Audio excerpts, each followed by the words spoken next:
এদের সঙ্গে আমাদের কোনো সম্পর্ক।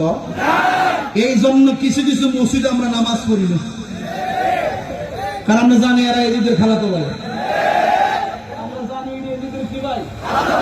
আমরা জানি না ইমাম সাহেব দেখি বুঝলে ডাব্লিউ, ইমাম সাহেব দেখলি মনে করি কি আর নাম করেন না, একটা দিয়া গেলাম আর কি, একটা দিয়া গেলাম কি ডাব্লিউ, ঠিক আছে তো?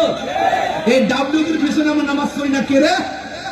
তার লেবাসে মুসলমান, তার পাগড়ি ঠিক আছে, তার টুপি ঠিক আছে, তার দাড়ি ঠিক আছে, তার নামাজ ঠিক আছে।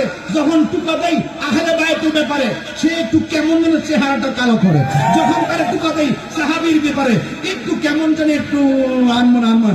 আবার যখন টুকা দেয় আমার নবী নূর মাথাটা নোয়ায় না, আমার নবী ঘাজান নাজের মাথাটা নোয়ায় ফেলা, আমার নবী গায়েবের খবর জেনেওয়ালা মাথাটা নোয়ায় ফেলা। তখন টুকা দেওয়ার পরে নবী বিদ্বেষের গন্ধ পাওয়া যায়, এদের পেছনে আমরা নামাজ পড়ি না।